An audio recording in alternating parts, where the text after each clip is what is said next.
क्या मानते हैं? नीरज कुमार को हम बेवकूफ़ मानते हैं। तो वो प्रवक्ता है कि गुंडा है हमको यही पता नहीं है। पढ़े लिखे भी हैं कि नहीं, कितने पढ़े लिखे हैं भगवान जाने। पहले वो अपना सर्टिफिकेट जांच करवाएं। इन दिनों देश और राज्य में कुछ अजीबोगरीब बातचीत सुनने को और देखने को मिल रही है।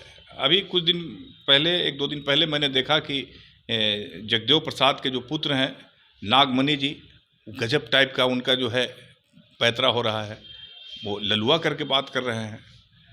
इधर देखने को मिल रहा है राबड़ी देवी ने कंगन दे दिया, इसमें हीरों का हार बताया जा रहा है, कंगन में हीरे जड़ित हैं, और उस पर जो है जांच करने की बात उठ गई। जेडीयू के जो प्रवक्ता हैं नीरज कुमार, उन्होंने जो है उठा दिया है। हमारे साथ कांग्रेस के प्रदेश प्रवक्ता हैं शिशिर कौंडिल्य जी।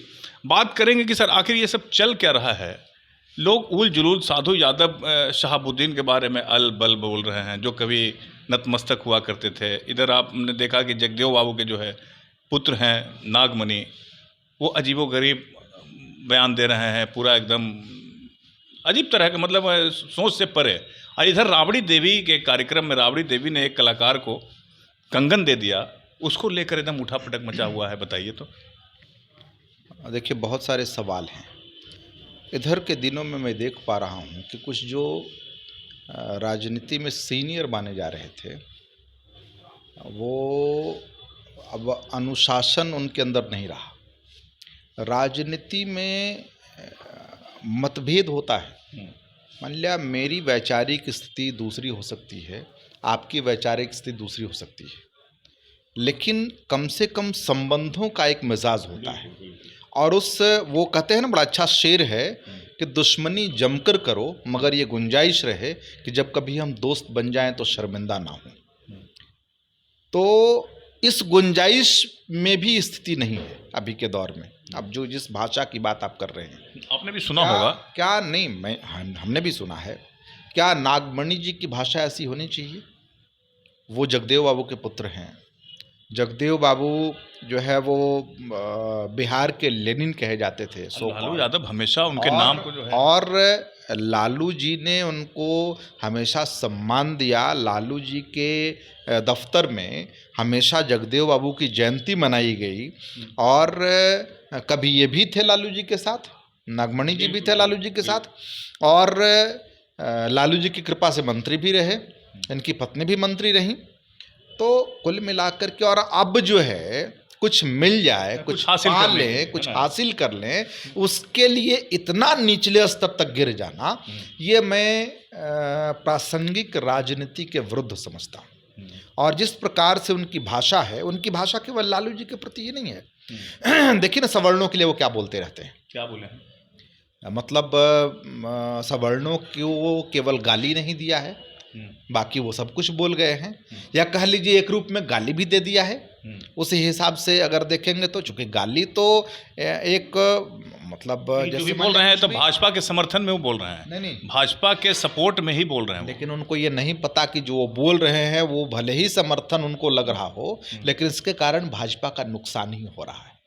वो भाजपा का ही नुकसान केवल नहीं कर रहे हैं, वो सम्राट चौधरी जी जिनकी चौधराहट पे वो फिदा हैं, और उनको लग रहा है कुछ टपक जाएगा उनके आगे आकर के, उनका भी नुकसान कर रहे हैं। राबड़ी देवी को लेकर क्या कहेंगे, जो अभी मैटर आया है? राबड़ी देवी ने एक कार्यक्रम के दौरान एक कंगन दे दिया। राबड़ी जी जो है वो, उन्होंने कोई गलत नहीं किया। हम लोगों के यहाँ पौराणिक परंपरा रही है। परंपरा ये है, जैसे भगवान राम जो है उनका जन्म हुआ तो माता कौशल्या ने कंगन लुटाया। ये प्रमाणिकता है इसका, शास्त्रों में प्रमाणिकता है इसकी। और उसके बाद जैसे मान लिया कि जो है वो भगवान कृष्ण के सोहर में भी कंगन लुटाने की बात है, तो कहीं ना कहीं तो कंगन लुटाया गया। तो अगर लालू जी का जन्म दिन था उस दिन, और लालू जी वहाँ लालू जी के जन्मदिन पे वो कार्यक्रम हो रहा था, और अगर राबड़ी जी ने किसी को कंगन निकाल के दे दिया, चूड़ी ही तो है, वो क्या था? जस्ट एक वो क्या, इस कंगन लुटाना कोई इशूज नहीं है। कंगन लुटाना जो है वो एक क्या कहा जाए, एक खुशी का माहौल उसको बताएंगे। मतलब जिस हिसाब से कंगन क्या है भाई, उस कंगन का क्या हो जाएगा? मान लिया 2-4-5 हज़ार रुपये का कंगन होगा, मुश्किल से। हीरा जड़ित बताया जा ये रहा सब बकवास की बातें हैं। कोई हीरा जड़ित कंगन पहनता है और कोई, ये सब फालतू बात है, समझ गए ना। ये सब देखिए, कहा जा रहा है। नीरज कुमार ने कहा कि नीरज कुमार को आप क्या मानते हैं? वो नीरज कुमार को हम बेवकूफ़ मानते हैं। अच्छा, समझ गए कि नहीं? वो आंखें तरेर करके वो प्रवक्ता है कि गुंडा है, हमको यही पता नहीं है। अच्छा, समझ रहे हैं ना? जिस प्रकार से वो भाषा बोलते हैं, जिस प्रकार की, वो उनको हम क्या कहें? उनकी कोई भाषा है, उसकी कोई शैली है? पढ़े लिखे भी हैं कि नहीं, कितने पढ़े लिखे हैं भगवान जाने। वो खुद जो है वो इस हिसाब से बताएं। सबका सर्टिफिकेट जांच करते रहते हैं। उनका आप पहले वो अपना सर्टिफिकेट जांच करवाएं। नीरज कुमार को इशूज नहीं, नीरज कुमार को बिल्कुल मैं नोटिस नहीं लेता हूँ। नीरज कुमार कुछ भी, अरे भाई बताओ तुम, हमने देखा ये कि एक आरजेडी के प्रवक्ता है बंटू सिंह और जेडीयू के प्रवक्ता है नीरज कुमार। ये दोनों की भाषा शैली इतनी गंदी है, और वो केवल जैसे भाषाओं में डायरेक्ट गाली नहीं होता है, बाकी गाली ही होती है। ठीक है ना? अब जेडीयू कैसे उनको बनाए हुए है, कौन से आका हैं जिसके ऊपर हाथ रखे हुए, और उनका स्टैंडर्ड भी नहीं है कि उस पर हम बहुत ज़्यादा बात करें। अब आपने चूंकि पूछ लिया तो हम उसका एक बात ये चल रही है कि बहुत सारे लोग ये पोस्ट कर रहे हैं कि इतना बड़ा जन समर्थन मिला एनडीए सरकार को, एनडीए को मिला बिहार में, और एनडीए सरकार कभी राबड़ी देवी का बॉडीगार्ड हटा रही है, कभी लालू यादव का बॉडीगार्ड हटा रही है, कभी जो है कंगन पर जांच करवा रही।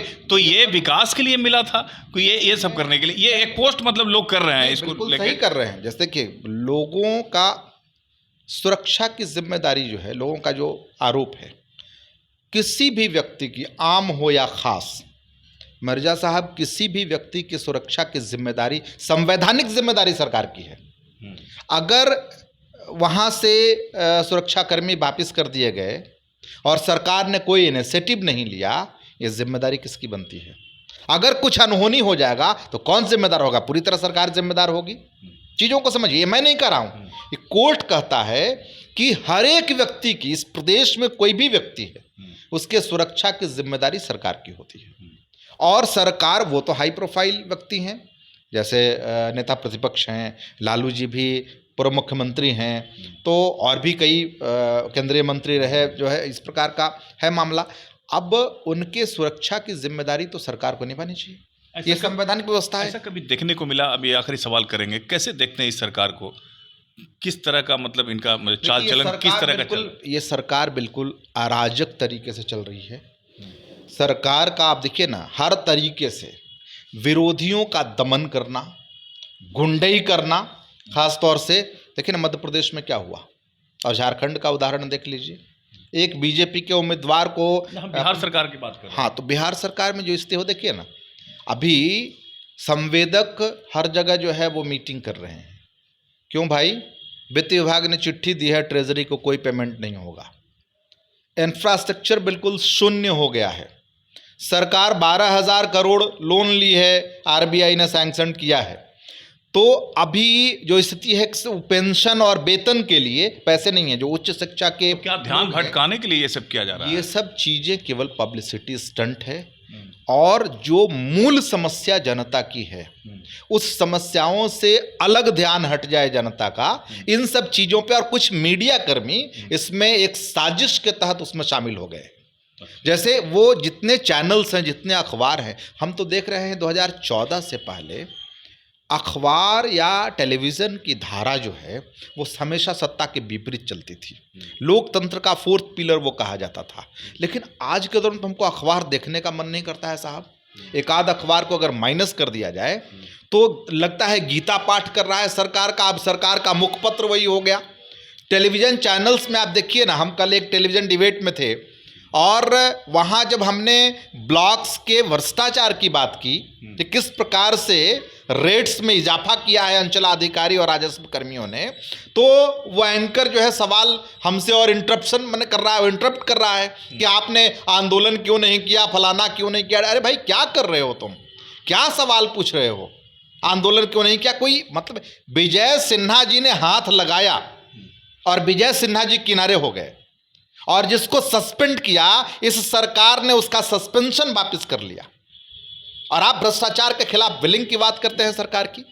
सरकार पूरी तरह से अराजक हो गई है, अराजकता में सरकार चल रही है। और जिस प्रकार से बिहार की स्थिति बनी है वो बद से बदतर है। आज अगर आज चुनाव हो जाए ना तो इनको औकात पता चल जाएगा कि क्या हो जाता है। चलिए, धन्यवाद है आपको। अगर आज चुनाव हो जाए तो आज पता चल जाएगा। और एक अराजक की सरकार चल रही है। कांग्रेस के प्रदेश प्रवक्ता शिशिर कौंडिन्य कह रहे हैं काफ़ी खफा हैं सरकार की जो है हरकतों से, ध्यान भटकाने के लिए ये सब किया जा रहा है। अंदर से मतलब खोखला बता रहे हैं कि कुछ नहीं है, ठेकेदारों को पैसा नहीं मिल रहा है। बहुत सारी बातें आपने सुनी। देखते रहिए, फॉलो कीजिए, लाइक कीजिए, शेयर कीजिए। नमस्कार।